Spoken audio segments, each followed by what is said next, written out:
So some of the core tenets that we were working with Black Ops 2 is we really wanted to push the boundaries in pretty much every front that we could on Call of Duty. So whether it was the campaign or the multiplayer or the zombies mode, we wanted to bring new experiences and new gameplay to Call of Duty players. So the story in Black Ops 2 is a direct sequel to Black Ops 1, which means that the characters that you played in Black Ops 1, Mason, and you played with Woods and your CIA handler Hudson, they're coming back in Black Ops 2.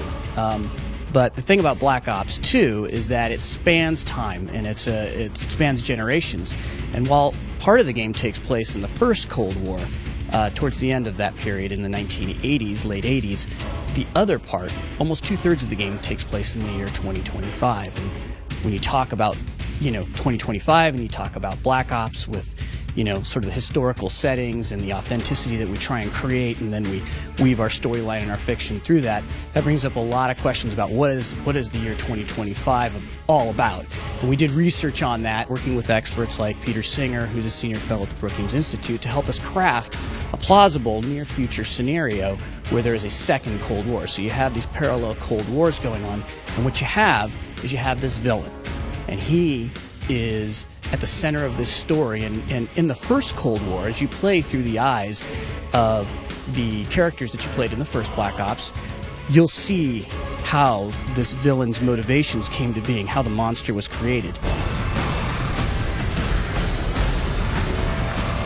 From the very beginning, we were working with David Goyer. So our director, Dave Anthony, and David Goyer were finishing up Black Ops, and while we were in submission, they were just really excited about what we had created with Black Ops and that fiction that we created and the characters, and there were a lot of stories left untold from that tale, as you know, if you played Black Ops and you watched it all the way through. They started conceiving what they would do with Black Ops 2, and David Goyer, for those of you who don't know him, he is the writer behind The Dark Knight. He created Heath Ledger's Joker, and one of the things they really wanted to do was to be able to not only tell this epic story inside of Black Ops 2 and tell those, the adventures of those characters as they continue to live on, but they wanted to create a three-dimensional villain inside of a Call of Duty game.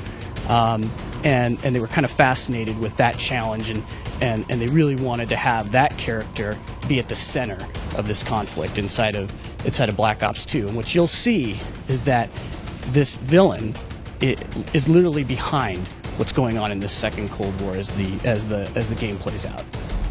What happens when the enemy steals the keys? So for the very first time inside of a Call of Duty game, we wanted to introduce branching story paths. It plays out on multiple levels in the game. So as you're playing through, some of the choices that you make will have an impact, and it'll be done Call of Duty style, right? You'll be in the middle of it, and it'll be intense, and we're not going to pop up an A or B choice for you on the screen. You're going to have to make a choice right there, and depending upon what choices you make, it could have serious implications on the storyline. It could have serious implications on the hero, on your squad mates. It could have implications on the villain, on his henchmen. There's really multiple story arcs that are going inside of Call of Duty Black Ops, and your choices can affect the outcome of how those are going. So at the end of the game, you'll see how some of your choices have played out, and there are multiple endings.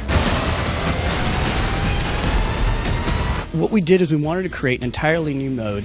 We wanted to introduce non-linear campaign structure. We wanted to introduce sandbox gameplay, things that we wanted to bring to the Call of Duty campaign experience, in addition to sort of that epic and cinematic campaign experience that people have come to expect that we're going to deliver with them in a Call of Duty game. And so with Strike Force modes, there are going to be these conflicts that are going on in the world, and you're going to get the lay of the land, and you're going to hear about these proxy wars that are going on, and you're going to go in with one of your Black Ops teams to take them on. And everything about it is non-linear, so you'll have a choice of which of these Strike Force missions you can take. As you choose them, you can either succeed or you can fail, and the story will progress from there. Now, Of course, if you want to go back and replay it, if you failed and you want to succeed, you can do that as well, of course. And if you want to go back and play some of the other ones, you can do that as well. But the campaign itself, the story will just progress as if you were playing another story mission, right? So it's part of that overall story. Now, on pretty much every level, it's different. So the gameplay is also different. I mentioned that it's sandbox gameplay. So when you get dropped in with your squad, you're going to be dropped in with the tools and the toys of the future, right? So all the drones. So you'll have quads that you can fly. You'll have automated sentry drones on the ground. You'll have our cognitive land assault weapon, which is sort of a quadped, sort of giant tank with some heavy caliber machinery on it.